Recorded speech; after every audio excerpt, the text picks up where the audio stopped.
Hey guys, Mitch here. Today we'll be going over a review of Apple's Worldwide Developer Conference for the year 2012. And this just happened on June 11th, and it lasted for a few hours starting at 1 o'clock Eastern Time, 10 o'clock Pacific Time. So here in the images we do have some of the people lining up at WWDC 2012. Most of these people are developers for iOS games or any applications, or are iOS developers on the Mac platform, or really just want to see some of the new updates in person of Apple's new products. So here we do have some still shots of some people in the lobby getting some free food, complimentary of course. The place where they're at in San Francisco, I do believe, very nice place. Here we do have OS X. They are now dropping the Mac name from the actual platform, and right now we are in the conference room where they will be going over all of their new and upcoming demos of new Mac products and new software. So as the video does begin here, we do have Siri coming to us kind of explaining what will be going on, and then Tim Cook joins us here on stage saying this is our 23rd WWDC conference. There's been over 400 million store activations along with 30 billion downloaded apps, and this has made $5 billion of revenue for iOS developers, and they're pretty much just thanking us for all our hard work that we have done. So first up is the Intel Core i5 and i7 processors. You now have a 512 gigabytes of flash with 500 megabytes per second. That's 2 times of an increase.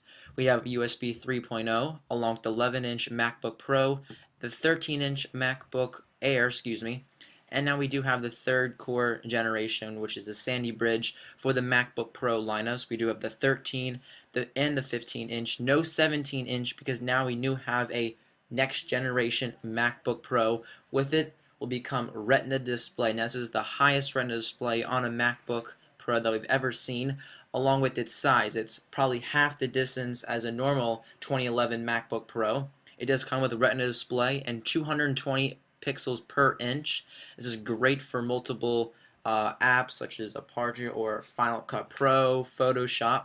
On the back, we now have a new redefined flash up to 768 gigabytes, and the battery has been increased to 7 hours. You have an SD card slot, an HDMI, and USB 3.0, along with some adapters. Here is a face down of the MacBook Pro, and all these pictures are brought to you by CNET. Now we do have a redefined air cooling system for the MacBook Pro with its new Retina display. And next up is OS X Mountain Lion.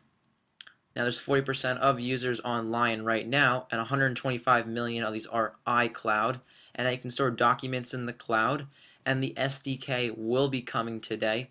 This is the software developer kit for developers to kind of start experimenting with iOS 6 and Mac OS X 10.6, I do believe. So now we do have messages. Right now you could have gotten this in beta, and now dictation. This is separate from Siri, but you'll still be able to talk to your computer and it will type out words that you do say. We do have some Twitter integration into the Safari for OS X, and a whole new redefined Safari browser on our Mac here. Here we do have the dictation being used, and now we do have a new option known as Power Nap. This allows you to silence all your operations without your fans running in the background to really put your Mac asleep. We do have AirPlay mirroring, so right now we do have a eraser here trying to beat out the dev here. And this will be only for $19.99, so $20 for the software, really cheap. I'm glad that they did do that. Next we're on to iOS 6. Now iOS 6 beta is available today for developers, and there are going to be very satisfied customers over the brand. Now we do have some new upgrades, including Siri functionality for giving you places of interest, along with sports updates for different baseball teams, football, hockey, etc. Next up we do have Siri. Now this will be a whole new capability of hands-free when you are driving in the car, and a number of car manufacturers have already optimized this new Siri input. There will now be Facebook integration into iOS 6, so you can tweet about purchases you made in the App Store, or if you want to, or not tweet about, sorry, post on Facebook or anything like that.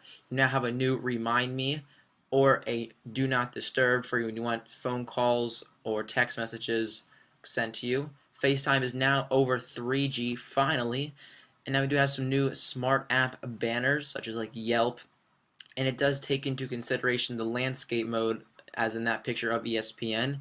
You now have an edit VIP, and you can insert a photo or video right into that. Now we do have a new guided access. Now this does come with new maps that are brought to you by TomTom, not Google anymore. So it give you incident reports, turn-by-turn navigation, along with 3D mapping.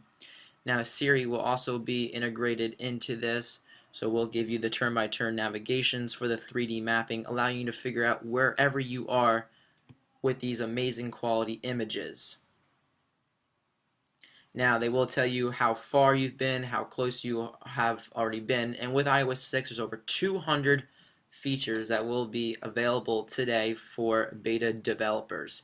If you do want to get your hands on iOS 6 early, I will have a video in the upcoming where you can register your UDID and get these all for free. So if you guys do like these videos, don't forget to give a like up, leave any comments below, and don't forget to subscribe to stay updated. Thanks guys.